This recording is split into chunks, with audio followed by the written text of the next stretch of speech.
Well, guys, Happy New Year. Of course, today's New Year's Day, but it is also a Monday. Normally on Mondays, we would have college football reactions, but since today are the two college football games, the college football playoff semifinal number one between, of course, Alabama and Michigan. That's why I got this jersey on. And then the second one, Texas versus Washington, as well, is later tonight. So tomorrow, we're going to react to those games, the SEC bowl games that were also played in tomorrow's video. That's why we're doing NFL reactions today on a Monday. Because there's no Monday Night Football, we can go ahead, get it out the way, and go ahead and react to some NFL reactions. But anyway, of course, if you guys are new to the channel, be sure to drop a like, subscribe, all that good stuff. Turn that bell on. Of course, we do our best to post on this channel every single day.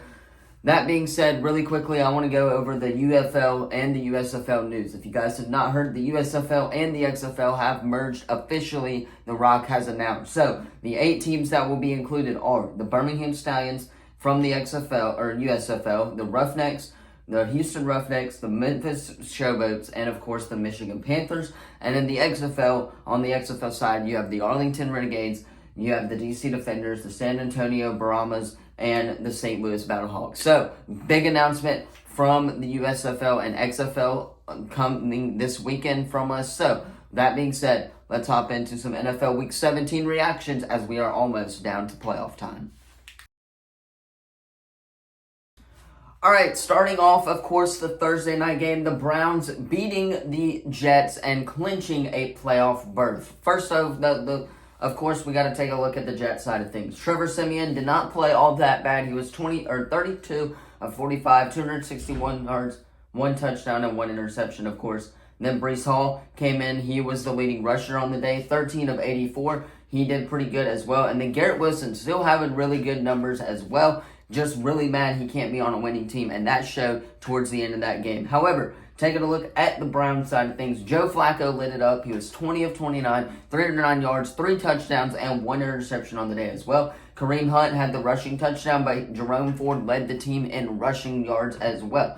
Elijah Moore and Jerome Ford had 2 receiving touchdowns on the day as well. So the Browns offense was, of course, clicking, and they also got the quarterback and the kicker scored 7 points. So that being said, the Browns clinch a playoff spot, and who would have thought if you would have said earlier this year that the Browns would have clinched a playoff spot when Deshaun Watson got hurt. All right, moving on, you got the Cowboys hosting the Lions in replace of Monday Night Football. This was on Saturday night, same time as always, but they moved it to Saturday because of the college football playoff games that are being played today. However, Lions almost coming up clutch, but they did not, and the Cowboys defense took a very big stand. For those wondering, yes, I saw the play, of course, that contrafaced this game, but there were 2 flags on the play. So, of course, you had an illegal formation, number 1, and then number 2, you had the ineligible player that, of course, the ref said wasn't ineligible. He did get a report. From my understanding of it, that's what happened, and I think he reported to the ref. But, of course, the refs did not say that, so they called that. But they would have also called an illegal formation because the offensive lineman cannot be that big downfield and catch the touchdown pass for that exclamation right there. However, this segment is going to be a little long because I wanted to get that explanation out the way. But Jared Goff was 19 of 34, 271 yards, 1 touchdown, 2 interceptions, of course. 1 being to Deron Bland, I believe, as well. But David Montgomery led the team in rushing, 14 carries for 65 yards, but Jahmyr Gibbs got 43 of those yards as well, and David Montgomery also scored a rushing touchdown. Amon-Ra caught a touchdown on the day as well, and then, of course, Michael Badgley also kicked 8 points on the day as well. So, Dak Prescott, though, was 26 of 38, 345 yards, 2 touchdowns, 1 interception, MVP-like numbers. Still think Lamar Jackson will get the MVP because he has been playing out of his mind recently. And then, of course, Tony Pollard led the team in rushing with 16 carries for 49 yards, 0 touchdowns. CeeDee Lamb caught a touchdown. By the way, that pass was incredible. Brandon Cooks also caught 1 touchdown on the day as well. So, the offense was clicking for the Dallas Cowboys. And then, of course, Brandon Aubrey had 8 points on the day as well. He is going to be a very good kicker in the NFL one day. He will be a 99 overall on Madden. Give him time, and he will be a 99 overall. But Cowboys now can clinch the NFC East with this win next week.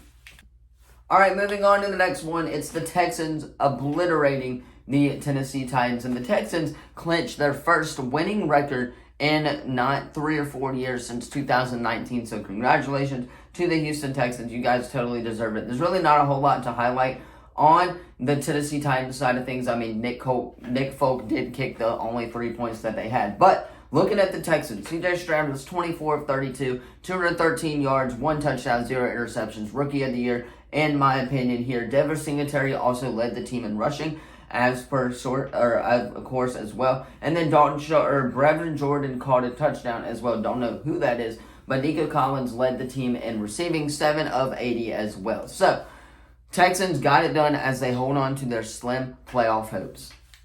Moving on to the Falcons and the Bears, and I believe with this loss, the Falcons are almost eliminated from the NFL playoffs, but they're not done yet, and neither are the Chicago Bears, shockingly. But let's take a look at the Falcons side of things first. Taylor Heinicke, of course, 10 for 29, got benched for Desmond Ridder coming into the game as well. I don't know what the Falcons are doing right now, but he threw 3 interceptions and 1 touchdown on the day as well, and then Desmond Ridder also had a touchdown. But Taylor Heinicke did score a rushing touchdown, and then Tyler Algier also scored a rushing touchdown receiving touchdown on the day as well. Now, peeking over at the Bears side of things, Justin Fields went off 20 of 32, 269 yards, 1 touchdown on the day. Khalil Herbert rushed for a touchdown. Justin Fields rushed for a touchdown. And then Rashad Johnson also rushing for a touchdown. And then DJ Moore catching a touchdown. A lot of touchdowns from the Chicago Bears, apparently, as they hold on to their slim playoff hopes that they may have. All right, moving on, you got the Baltimore Ravens obliterating the Miami Dolphins 56-19. I mean, Tua played pretty good, but the defense for the Dolphins is kind of what gave this game away. Tua was 22 of 38. He was 237 yards on the day, and then 2 touchdowns, 2 interceptions on the day as well. Devon Achane leading the team in rushing with 14 carries for 107 yards. Mostert really didn't get in there a whole lot either. Tyreek Hill led the team in receiving as always, but Devon Achane caught a touchdown, and then Cedric Wilson Jr. also caught a touchdown on the day. And then, of course, Jason Sanders had 8 of those points on the day for them as well. Now, taking a look at the Ravens side of things, Lamar Jackson came in 18 of 21, 321 yards, 5 touchdowns, 0 interceptions. MVP-like numbers, as much as I want Dak Prescott to get it. Don't think he is going to, as the Baltimore Ravens clinch the number 1 seed in the AFC.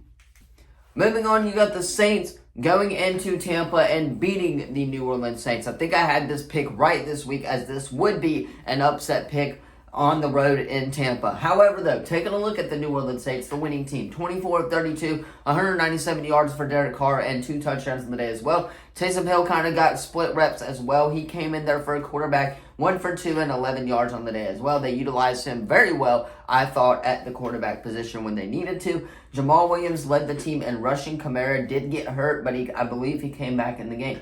Juwan Johnson catching a touchdown. Taysom Hill catching 1 touchdown on the day as well as the tight end. And Juwan Johnson leading the team in receiving, 8 receptions for 90 yards. The defense also had 2 interceptions on the day. And then, of course, about 3 sacks as well. And then, of course, Blake Grupe had 11 of those 23 points. Kickers are going insane these last couple of weeks. Taking a look at the Bucs side of things, Baker Mayfield struggled. 23 of 33, 309 yards, 2 touchdowns, and 2 interceptions. I think the 2 interceptions is what got to his head during this game, as the Saints now have a chance to clinch the NFC South next week with the win and the Bucs loss. Moving on, you got the Bills hosting the Patriots and almost losing this game, but I believe the Bills are officially in the playoffs now, just a matter of who they will be facing. And, of course, that matchup next week is going to be a good one, which we will talk about on Wednesday. However, Bailey Zappi was 16 of 26, 209 yards, 0 touchdowns, but 3 interceptions on the day as well. He struggled a lot. Zeke rushed for a touchdown. Bailey Zappi also rushed for a touchdown on the day as well. Did not get to watch this game at all. Chad Ryland had 3 points on the day, but Josh Allen was 15 of 30. He had no protection during this game. 169 yards and 1 touchdown, but he also rushed for 2 touchdowns on the day as well. James Cook led the team in rushing, 16 carries for 48 yards. And then, of course, no receiving touchdowns, but Dalton Kincaid led the team in receiving as well. I believe the defense had a pick 6, and they had a kick return as well. So congratulations to the Bills, as they are now in the playoffs with Tyler Bass hitting 9 of those points.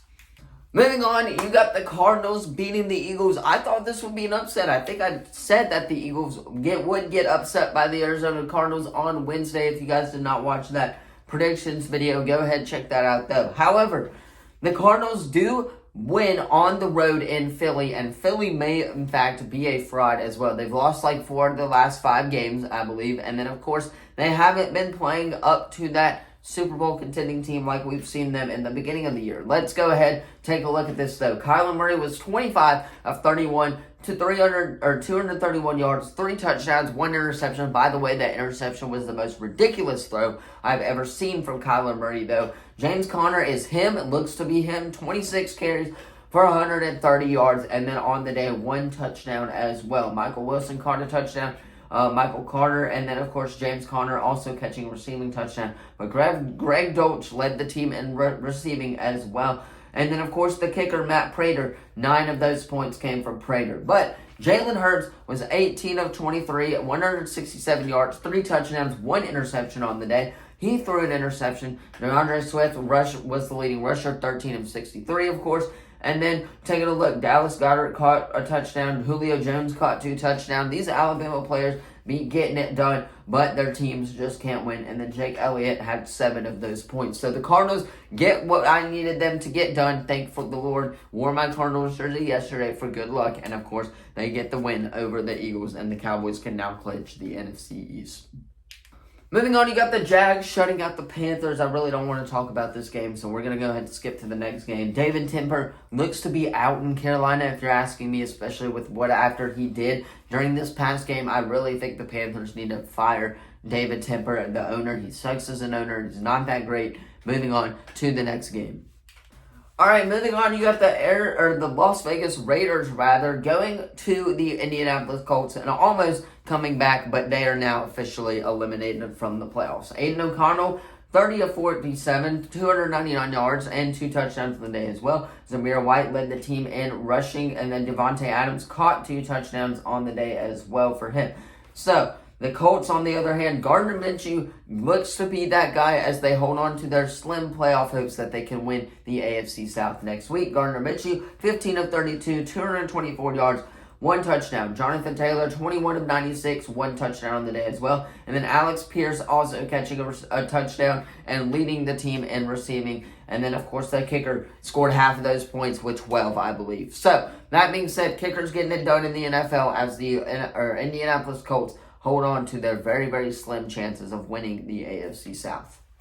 Moving on, you got the Los Angeles Rams playing in New York against the New York Giants. But I want to say one thing about this game. If that dude would not have shanked that kick, the Giants would have won this game and upset the Los Angeles Rams. However, the Rams clinch a playoff berth for the first time since that Super Bowl run, so congratulations.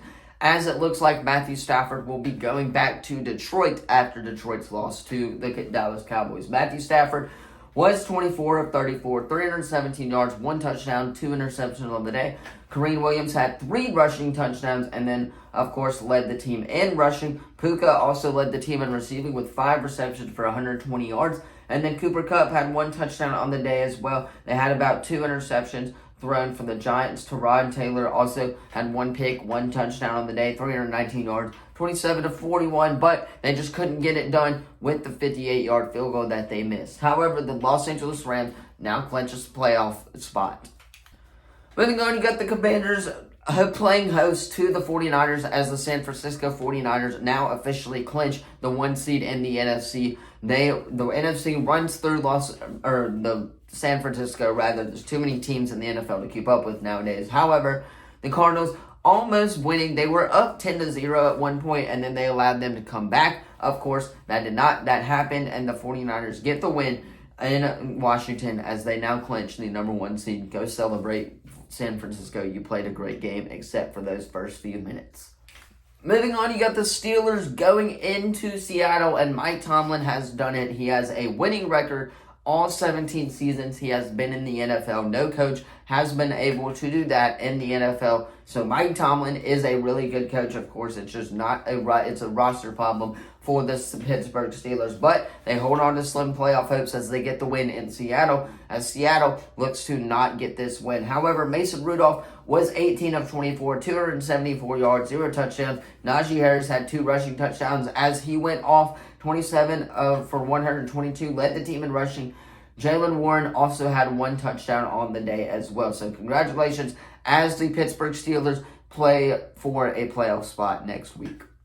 Moving on to the next one, the Cincinnati Bengals going into Kansas City. Man, I wish the Bengals would have won this game so everyone could shut up about Taylor Swift and the Kansas City Chiefs, and they could have been eliminated from the playoffs. But that did not happen. The Chiefs get their another 10-win season. They are the AFC West champs, and the Denver Broncos are officially eliminated from playoff contention. However, Jake Browning was 19 of 33, 197 yards, 1 touchdown, 0 interceptions. He also had a rushing touchdown on the day as well. But Joe Mixon also caught a receiving touchdown for the Bengals. So it looked to be working. It's just the O-line really couldn't block as the Chiefs got to the quarterback at least 4 times during this game. Maybe more. We'll take a look, though, in a second. However, Patrick Mahomes, 21 of 29, did really well for considering how he did not play really good last week on Christmas Day. But he was 245 yards, 1 touchdown, and 0 interceptions. Isaiah Pacheco had a rushing touchdown on the day as well. And then I believe Harrison Butker had 20 points. Oh my gosh, they had pretty much all those points came from Harrison Butker. But the defense did its job, got to the quarterback about 4 or 5 times on the day as well. So the defense for the Chiefs holds their own, and they now clinch a spot in the NFL playoffs. But it is not the number. Moving on, you got the Chargers losing to the Broncos as Jarrett Stidham lights it up for the Denver Broncos. I don't want to talk about the Chargers because they're eliminated. So the Broncos, I just want to hit on Jarrett Stidham really quickly. 20 of 32, 224 yards, 1 touchdown, and 0 interception on the day. He threw to LaJordan Humphrey, I believe is his name, as he was the only guy to catch a touchdown for the Denver Broncos. Very boring game, but the Broncos got it done as they are now eliminated from the playoffs.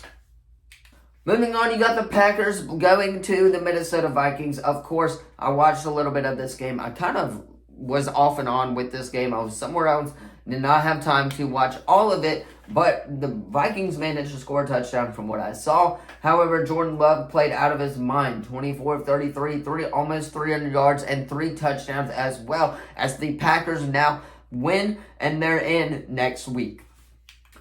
Alright, and that is going to be all for today's video. Of course, let me know what you thought of it in the comments down below. Don't forget to like, subscribe, all of that good stuff. Tomorrow we'll be back with college football reactions for the last time this year, of course. However, that's going to be all. Let me know again. Thank you all so much for watching, and I will see you guys in tomorrow's video. Peace.